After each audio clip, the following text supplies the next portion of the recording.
नमस्कार। चुनाव आ रहे हैं और पार्टियां नए नए मुद्दों को धार दे रही हैं। जमींदोज हुए मुद्दों को भी कब्र से बाहर निकाला जा रहा है और उनमें नई जान फूंकी जा रही है ताकि वोट की फसल काटी जा सके।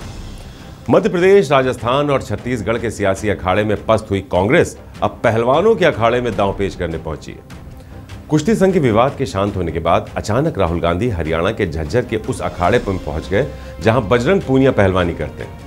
सुबह सुबह अखाड़े पहुंचे राहुल गांधी ने वहां पर बजरंग पूनिया के साथ कुश्ती की तस्वीरें बनवाई और उन्हें सोशल मीडिया हैंडल एक्स पर जारी कर दिया।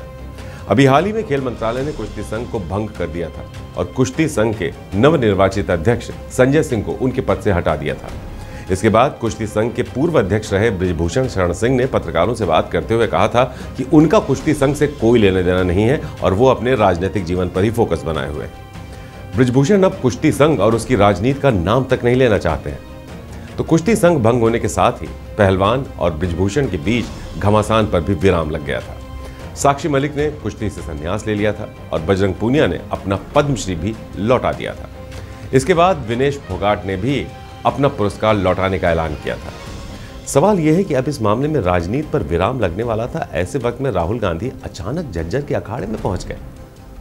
झज्जर में वो बजरंग पूनिया के गांव छारा के अखाड़े में आए थे जहां उन्होंने प्रैक्टिस कर रहे पहलवानों से मुलाकात की।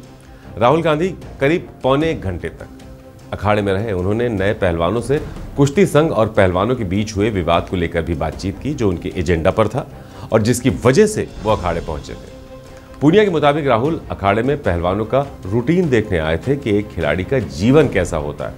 यहां से वो दिल्ली के लिए रवाना हो गए, लेकिन दिल्ली पहुंचकर ये सवाल उठाना नहीं भूले कि खिलाड़ी अगर अपने हक के लिए सड़क पर लड़ाई लड़ेंगे तो अखाड़े में कौन लड़ेगा और देश के लिए मेडल कौन जीतेगा। पूरे मुद्दे को थोड़ा और भावुक बनाने के लिए राहुल गांधी ने अपने बयान में महिला पहलवानों को आगे रखा ताकि लोगों को देश की बेटी के साथ हुए अन्याय की याद दिलाई जा सके, जो लोग इस मुद्दे को लगभग खत्म होने के बाद भूल चुके हैं। लोकसभा के चुनाव आने वाले हैं। हरियाणा में खेल को लेकर युवा बहुत ज्यादा उत्साहित है। खासतौर पर ओलंपिक्स में हरियाणा के कई पहलवानों ने कुश्ती में मेडल जीतकर यहां पर इसे बेहद लोकप्रिय खेल बना दिया है। हरियाणा में बड़ी संख्या में अखाड़े हैं जहां पर हजारों युवा अपना कुश्ती करियर बनाने के लिए घंटों मेहनत करते हैं। हरियाणा में एक दशक से सत्ता से बाहर रही कांग्रेस दोबारा सत्ता में आना चाहती है। हरियाणा में बीजेपी और उसकी सहयोगी पार्टी जननायक जनता पार्टी के अलावा आप भी चुनावी तैयारी कर रही है। हालांकि मुख्य विपक्षी पार्टी कांग्रेस ही है और कांग्रेस ने हरियाणा में लंबे समय तक राज भी किया है। कांग्रेस को उम्मीद है कि पहलवानों के नाम पर हरियाणा में बीजेपी के वोट बैंक में लोकसभा चुनाव में सेंधमारी की जा सकती है। हालांकि लोकसभा चुनावों में तो बीजेपी का वोट टूटने की इतनी गारंटी नहीं है, लेकिन लोकसभा चुनाव के बाद हरियाणा में विधानसभा चुनाव होने, जिसके लिए इस मुद्दे को विधानसभा चुनाव तक जिंदा रखा जाना है, गर्माते रखना है। यहां पर कांग्रेस जाति की राजनीति भी कर रही है। लोकसभा चुनाव में कांग्रेस को उम्मीद नहीं है कि उसे यूपी से वोट मिल सकता है, लेकिन हरियाणा में बृजभूषण बनाम खिलाड़ी यानी ठाकुर बनाम जाट के मुद्दे को कांग्रेस हवा देकर वोट ले सकती है। यूपी में तो कांग्रेस मानकर चल रही है कि उसे सपा, लोकदल, बीएसपी और दूसरी क्षेत्रीय पार्टियों से वोट के लिए लड़ाई लड़नी पड़ेगी, लेकिन हरियाणा में वो जाटों को अपने पक्ष में कर वो हासिल कर सकती है जो वो हासिल करना चाहती है।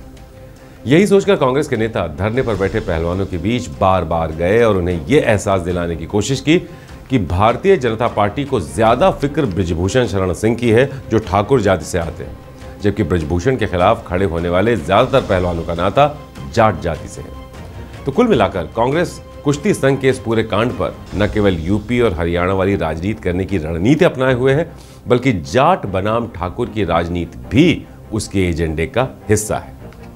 इस वक्त हरियाणा में एक गैर जाट मनोहर लाल खट्टर को बीजेपी ने मुख्यमंत्री बना रखा है, जिसकी वजह से हरियाणा के जाट बीजेपी से खुश नहीं है। ऐसे में इस मुद्दे को हवा देकर राहुल गांधी बीजेपी के खिलाफ हरियाणा में एक नया मोर्चा खोल रहे हैं।